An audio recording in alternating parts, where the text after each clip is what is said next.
Hi everybody, this one is chapter 54, Community Ecology. So we're going to be studying communities, how populations affect other populations within an ecosystem. Your must-knows for this chapter: the difference between a fundamental niche and a realized niche. This is going to take into account ideals and range versus actuality, and including other populations to factor in. Competitive exclusion theory, the symbiotic relationships of parasitism, mutualism, and commensalism, and a couple other types of living relationships, but those are the main three. Keystone species and invasive species, and the difference between primary and secondary succession. Starting with just the definition of a community. So we had populations, right? All the groups of the same species living in the same area at the same time, actively interbreeding and having offspring. Community takes into account other populations within that same space at the same time. So instead of just a pack of zebra and what's going on within that pack, now we're looking at the lions that eat the zebra and the grass that the zebra eat. So now we get food chains, food webs, energy relationships, trophic levels, and different levels of interaction. So much more complex than just population dynamics. Interspecific interactions are going to be interactions between two different populations. Competition means that both of them are fighting for resources. This is negative for both. Anytime they have to compete, there will be losers, and it is not a very stable environment where they're constantly having to fight for the same resources. This happens whenever there is overlapping niches and their roles in the ecosystem are too similar. Predation is predator-prey. When one organism or population relies on a whole other population for its food. That means when one population is doing really well, the other one is either doing really bad or will be doing really well. Like if the prey is doing really, really well and their population numbers are high, then the predators are also going to do really well because there's a lot of food for them. Once the predators start to increase in number, then the prey will be preyed upon and eaten more, and then their population will suffer. So there's always one benefiting at the expense of the other. Herbivory is just organisms that eat plants. So plants are a population all on their own. They are the producers in the ecosystem, and they are not prey, but they are eaten. So it's like predator-prey, but with plants. Symbiosis is a close personal interaction. It's a long-term relationship. There are several different types. We're going to go through those three in just a minute. And facilitation is similar to symbiosis, except it is not long-term or as close of a relationship as symbiosis implies. Here's a nice table from your textbook that summarizes those different types of interaction. Again, the parts of symbiosis that you want to know is how parasitism always benefits one at the expense of another. The other one is harmed. Mutualism, both species are benefiting. And commensalism, one species is getting its needs met and the other one isn't helped or harmed, completely unaffected, usually doesn't even know it's part of a relationship. Facilitation, again, is very similar to mutualism and commensalism without that intimate contact of symbiosis. So it's not as close of a relationship. Again, competition is always negative. The interaction is always negative. This happens whenever resources are in short supply or when niches overlap. That is where we bring in the competitive exclusion principle. When two niches overlap, they cannot both coexist in the long term. So whenever that happens, the one with the slight reproductive advantage, the one that has more offspring that survive to the next generation, will end up eliminating the other and getting its needs met. The other one is either going to have to move out of the area or it will not exist in there anymore. Resource partitioning is when you're all living in the same area, but the niches have all been sorted out to where the resources that you rely on are different. So if you lift up a log and you see a lot of insects under there, the reason they can all coexist is because they're all using a different part of the log for a different purpose. They have partitioned out their resources. An ecological niche, the definition of that word, means its role in the environment. What does it use? What does it need in that ecosystem? What does it provide for others? A fundamental niche is if given that there are no other organisms there, how is its resources getting met? So what is its range? It's all of its food is all over the place, then it should be able to occupy the entire habitat. Realized niche takes into account other populations. So in an actual community, there are other populations or species that are using those same resources, and those are going to push your niche into a smaller little box.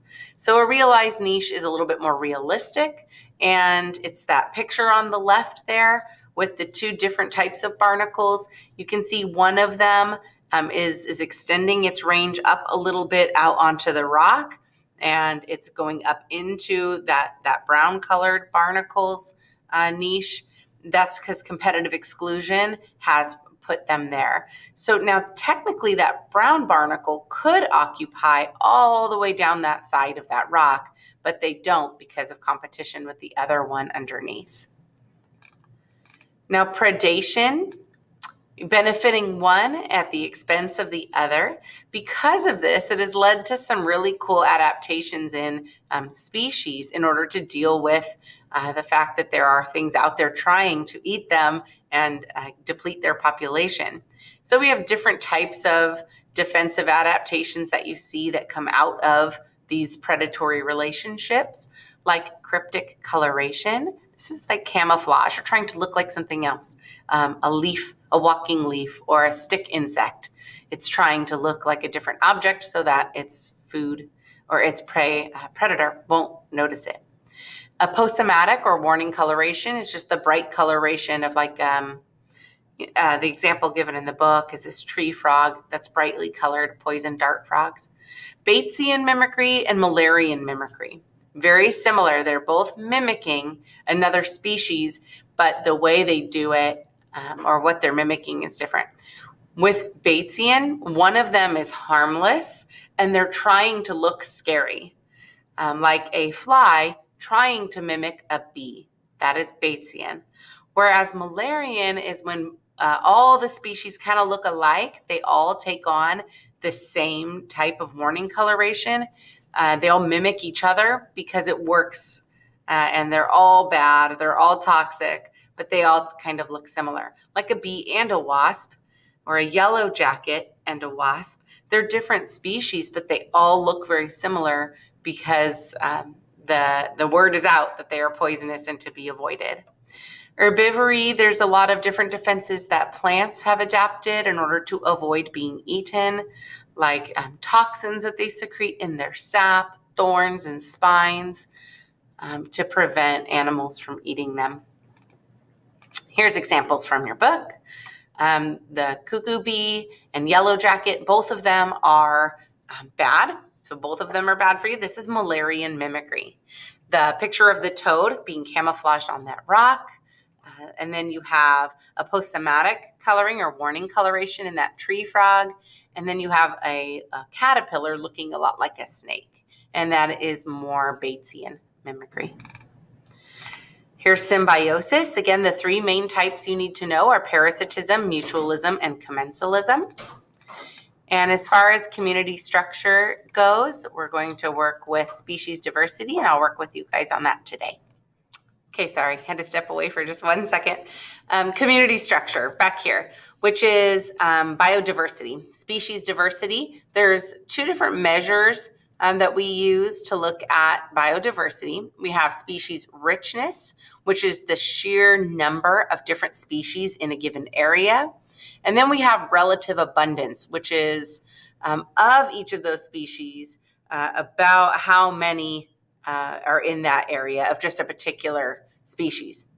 So let's look at 3 different community examples. We're actually going to work in class today on these as well. Community 1 has 90 individuals in species A, 10 individuals in species B, no individuals of species C, and no D. So there's only 2 different types of species there and a lot of A type. Community 2, there's an equal split of all 4. And community 3, you have a lot of individuals for species A, little bit for B and C, a little bit for D. So if you were to look at these, the most diverse ecosystem would be community number 2, because we have a little bit of everything. As far as species richness goes, we have a lot in community 1. You sure have a lot of species A, very, very abundant. So species richness, not as quite there, but the relative abundance are the numbers that you are given for each community. Simpson's diversity index is what we're going to work on today. That's an equation that is on your formula sheet. And it is a sum of all the different species that are in the area, taking into account the total. So we're looking at both factors, richness and abundance, and calculating it out and making it, representing it by a number. We're going to work on that today. Highly diverse communities are more resistant to changes imposed by invasive species. So when an invasive species comes in, they're going to start using up a lot of the resources or preying on animals that didn't have a predator or growing completely unchecked because they do not have a predator in the area. The more diverse the community is, the better able they are to withstand these changes, because there is a lot of other types of organisms there that could put that invasive species in check or survive the competition that is brought on by a new species coming in. So this is a couple of examples of famous cases of invasive species. The kudzu is the vine that ate the South. It is a plant from Japan, and you could see it just grows and overtakes. It was actually brought in on purpose from Japan by wealthy landowners in the South to grow on their plantations. It was a beautiful vine that climbed up the columns of their big houses, and it looked really stately, but it soon took over and depleted all the land of nutrients and made it very difficult for them to grow anything anymore. Dutch elm disease is a disease brought by a parasite for trees, a beetle, that once it infects a tree, it just slowly kills it on the inside. So you can see this tree is infected. The whole left-hand side of the tree is not growing anymore. And potato blight. This is responsible for the Great Irish Potato Famine of the 40s. Potatoes are a very big crop there, and it came over to Ireland from the United States, actually. We brought this disease over to that area of the world. And because they had very low diversity, they only were using one type of potato, it killed all of them. This is a good example of why diversity is so important, and also why monocultures are not a good way to go. Diversity, genetic diversity within our crops is a good thing, and it leads to better able to withstand change. As far as trophic structures go, these are where we get our trophic pyramids and levels. This is determined by feeding relationships. So the bottom is always your producers, because they are the ones with the greatest amount of energy. They do not feed on anything. All the things that eat the plants are on the next level. So this is a way we model the transfer of energy. Don't forget, though, that energy efficiency rule, that only 10% of the energy contained at a level can be passed on to the next level. So as you move through a food chain, you will get less and less energy available to those guys at the top. It's very rare to find quaternary consumers because there's very little energy left. Usually they feed off multiple levels. So for example, this hawk is not only eating a diet of snakes, he's going to be eating mice as well, further down the chain, so he can get more energy. Same thing with orcas. They're going to eat large fish, but they will also feed on the smaller fish in order to get more energy to support their large energy needs. Food webs, 2 or more food chains that are linked together, are called webs. They look a little bit more complex, but note the direction of the arrows is still in the direction of energy flow. So it's always going from the producers out to the rest of the organisms. A dominant species in an ecosystem is the one that has the highest biomass or relative abundance, the one where there's lots of them. And keystone species, this cute picture of the otter there on the right, they are a keystone species in Monterey Bay. So much so that when they were being hunted for their fur, it led to a decrease in their population, which led to an increase in the sea urchin population, which the urchins then quickly took over and ate all the kelp forests and destroyed the producers in that ecosystem.